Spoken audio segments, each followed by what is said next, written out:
Ever wonder why we can swap some old pieces of paper or metal for a chocolate bar or a PlayStation or a house?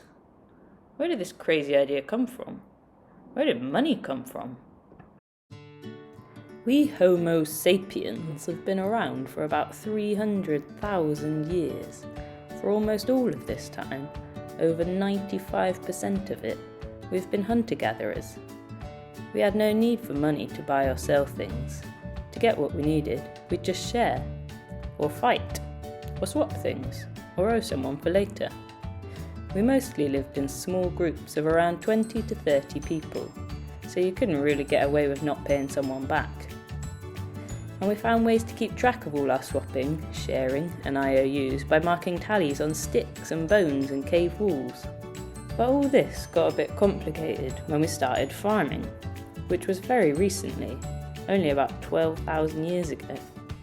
Until then, we'd been nomadic, moving around regularly to find food. But once we figured out how to plant and grow our own food, we suddenly didn't need to move anymore, and a few people could produce enough food for many, so towns and cities and civilizations appeared. But with all these people living together, swapping and sharing and owing people things and keeping track of it all got much more complicated. In fact, this is how numbers were invented. Our tally lines got way too confusing when there were hundreds of them, so we started using symbols to represent groups of things.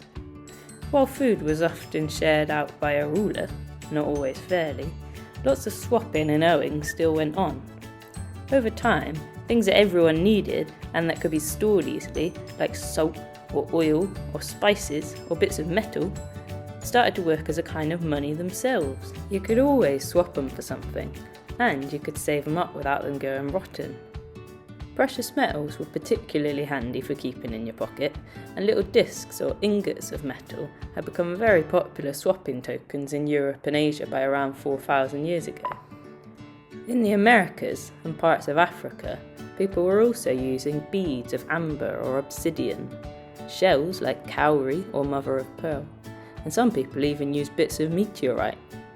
It had to be stuff that was hard to get your hands on, or people could just go and pick up piles of it and it wouldn't be valuable anymore. In fact, to stop this happening with metal, the ancient Chinese Zhou dynasty figured it would be a good idea to put a stamp on their little metal discs so people couldn't just go and make their own money.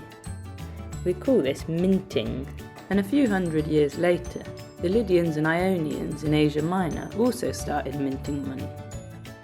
Over the next 1,000 years or so, printed coins began appearing separately all across the globe. And by the time Jesus was born, over 2,000 years ago, they were starting to be used widely. Wanna know what happened next?